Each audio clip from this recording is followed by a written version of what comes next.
राजस्थान में बीजेपी ने चुनावी रण जीत लिया है। राजस्थान की कुल 199 विधानसभा सीटों में से बीजेपी ने 115 सीटें जीती हैं। वहीं कांग्रेस को 69 सीटों पर जीत मिली है।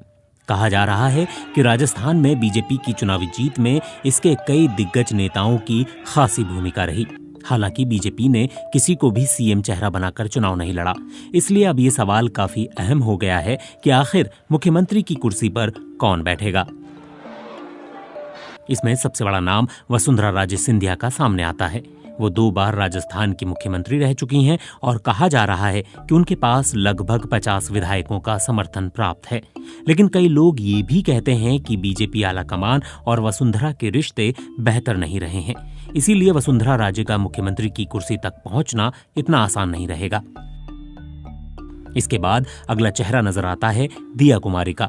वो भी वसुंधरा राजे की तरह ही राज परिवार से आती हैं और उन्हें पीएम नरेंद्र मोदी समेत बीजेपी आलाकमान की पसंदीदा माना जाता है। दिया कुमारी जयपुर के राज परिवार की बेटी हैं। उनकी मां पद्मिनी देवी और पिता भवानी सिंह नामी होटल कारोबारी थे। दिया कुमारी दिल्ली और लंदन के बेहतरीन स्कूलों में पढ़ी हैं। राजस्थान की राजनीति के जानकार कहते हैं कि दिया कुमारी इसलिए भी मुख्यमंत्री का चेहरा हो सकती हैं क्योंकि महारानी को राजकुमारी से रिप्लेस करना कहीं मुफीद रहेगा। सीएम की रेस में अगला नंबर बाबा बालकनाथ का दिखता है। वो बोहर मठ के 8वें महंत हैं और उन्हें उत्तर प्रदेश के योगी आदित्यनाथ की तरह देखा जा रहा है। बाबा बालकनाथ ओबीसी हैं और यादव समुदाय से आते हैं। उनके पिता सुभाष यादव नीमराना के बाबा खेतानाथ आश्रम में सेवा करते थे। बालकनाथ ने तिजारा सीट से विधानसभा चुनाव जीता है। वो अलवर से लोकसभा चुनाव भी जीत चुके हैं। विधानसभा चुनाव के दौरान बाबा बालकनाथ ने इस्राइल के पक्ष में बयान दिए थे। उन्होंने तिजारा सीट के चुनाव को भारत पाकिस्तान का मुकाबला भी बताया था। अगला नंबर आता है गजेंद्र सिंह शेखावत का। उन्हें बीजेपी के भीतर वसुंधरा राजे का विरोधी माना जाता है। वो भी केंद्र में मंत्री हैं। शेखावत उस समय विवादों में आए थे जब उनकी कांग्रेस नेता भवन लाल शर्मा के साथ कथित ऑडियो सीडी क्लिप प्रकरण काफी चर्चा में रहा था। इसमें शर्मा, विधायक विश्वेंद्र सिंह और गजेंद्र सिंह शेखावत की बातचीत होने का दावा किया गया था।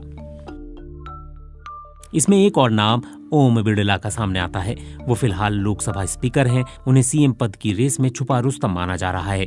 बिड़ला प्रधानमंत्री नरेंद्र मोदी, गृह मंत्री अमित शाह के काफी करीबी हैं। वो 2003 से लेकर 2008 तक वसुंधरा राजे के मुख्यमंत्री रहने के दौरान संसदीय सचिव रहे हैं। कहा जाता है कि ओम बिड़ला खुद को लो प्रोफाइल रखते हैं कि पार्टी आलाकमान उनके नाम पर एकमत हो सकता है।